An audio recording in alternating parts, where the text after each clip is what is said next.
Welcome to Movie World Plus, the place where we talk movies. I'm Andy Signore, and I'm here to review No Hard Feelings, Jennifer Lawrence's first comedy movie. I was excited for this film.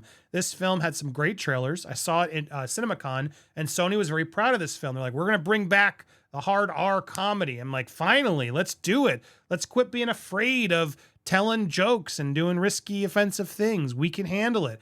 It's directed and written by Gene Stupnitsky, who has written for The Office. He did a Good Kids, which was really funny. I enjoyed that one. But he's written some of the best episodes of The Office, the dinner party, the weight loss. Like he's a big Office, person that I know can do good comedy. And I was excited for Jennifer Lawrence to finally, show her comedy chops here. I was rooting for her. I wanted it. And I look, at times I did find this movie funny, enjoyable, but here comes the big but it just wasn't as funny or as hard R raunchy as it is being promoted. Yes, there are moments. It's R. Like, don't get me wrong. There's a scene Jennifer Lawrence does where she bears it all, guys. In a scene that, you wouldn't expect to really go where it goes, and she does it. And even the audience was like, what? For the first time, you're going to see J-Law go all out, wearing nothing, doing this crazy moment. And I was in a little bit of shock myself as with the crowd. And it's funny. There are moments that do go there, and the movie's not like a complete misdirection, but the film it just constantly feels like the film is still afraid to really embrace what the premise is, and it still seems nervous of offending people. There's a few moments in the film where they go to a party later and everyone at the party is filming everybody and calling everyone a bully for the dumbest things.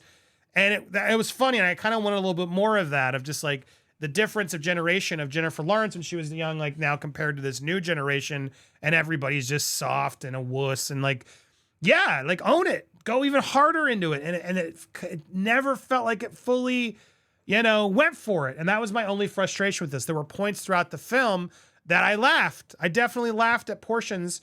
I liked the characters, but it never crossed the finish line for me from what it was sort of advertised for. I just didn't laugh as hard as I wanted to.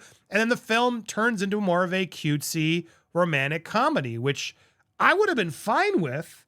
But even that, I feel like it doesn't really hit the mark with. First two acts better than the third act. The third act just becomes a bit of a mess. And there's long stretches of the movie where I looked and I was like, I haven't laughed in a while. When's the next gag coming? And I expected a little bit more, joke. There are some good jokes, but really the movie is about these two. So what is this movie even about? I guess if you don't know and you don't watch the trailer, Jennifer Lawrence is this woman. She's trying to keep her house. Her mom left her this house. They're in this, New England, like sort of touristy town. The tourists are in for the summer, her time to make money, but she lost her car and she needs to get a car to get a job. So she looks up on Craigslist and finds an ad.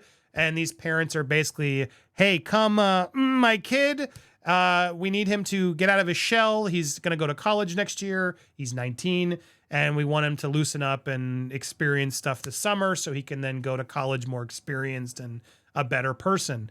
And she takes this gig in exchange for a car they're going to give her at the end so she can go work for the rest of the summer and pay off whatever thing that's due for the house to save. And so the two meet. And so she's, going all out to try to get this kid, 19, he's 19, whatever, but played by Andrew Barth Feldman. And he's great. I actually really liked him. He's really fun. He hasn't done a lot of stuff. It's sort of a big role. I heard he had to postpone going to college, like it was Harvard or something, to take this role, and he did. Good for you, dude. This was definitely an experience. Even if you don't do more acting, like I think this was a fun experience for you. I liked him a lot. He's very likable. And that's the thing. He's not just like, while he's amazed who wouldn't be by Jennifer Lawrence and her beauty, he's, wants to get to know her and take his time, and it's cute. And of course that gives her pause too. Like maybe I shouldn't be just trying to do it to this kid. So look, that's not what I'm complaining about. However, it kind of leans too much into the cutesy at times more than the setting up a really good gag.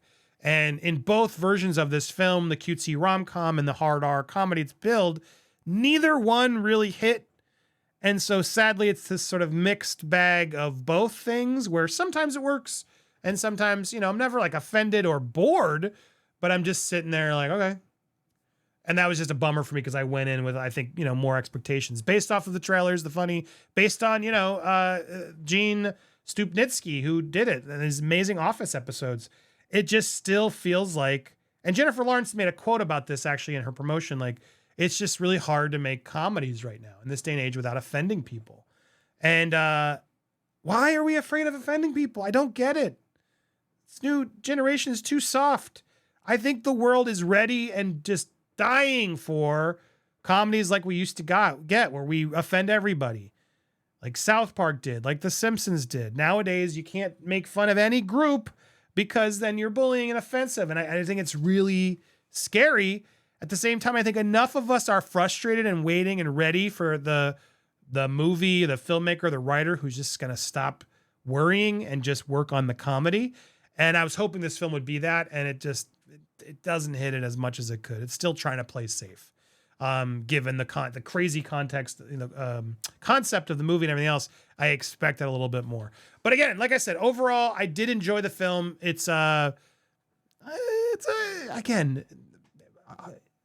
Yes, mixed feelings is what I would call this one. But yeah, Jennifer Lawrence, she bears it all, man. She goes there at times, and I was shocked. So there's moments there where I'm like, I didn't expect it to go there. And he's very likable as the sort of fish out of water, crazy, kid while she's trying to go all out. There are moments where the ingredients work, but again, I never feel like the fully baked dish delivered as promised. And that was the only frustration I had with this film. So yeah, No Hard Feelings, I guess, is open this weekend, and I would see it because of these two. These two actors really do keep it going. They make it likable. Jennifer Lawrence should definitely do more comedy. She has it in her. You can tell there's an attitude to her that you might not like, that might be off-putting, but I do feel like the film eventually addresses that and explains why she's so that way. And yeah, that was good. I liked that these characters had more dimensions to them. Of course, it did make it stronger. Yeah, overall, like I said, mixed feelings for No Hard Feelings. I would say if you want a good laugh and just to have a smile on your face and have, hour and 45 minutes to distract yourself and support the movies, the movie theater experience. I applaud Sony for still trying to put movies like this out in the theaters, trying their best to take a shot at the hard R movie. So I would say overall, I would recommend this. Go check it out. But just go in a little tempered expectations and know it's not going to be the guffaws you expect. And then maybe you'll go in and be surprised and you'll have more fun than I did. So yeah, that's my thoughts on No Hard Feelings. Are you excited for this? And what do you think? Are you going to go check it out? Let me know in the comments down below. Make sure you hit that subscribe, hit that bell for alerts, smash that thumbs up as well, and let me know what you think in the comments. What other movies are you looking forward to this summer? We got lots more coming. Indiana Jones and the Dial of Destiny, and Mission Impossible, Dead Reckoning. I got a lot of screenings coming in, so we'll be reviewing them, and I'm going to be giving you more movie insight as well. So make sure you stay tuned to more and subscribe here to Movie World Plus. Thanks for watching, everybody.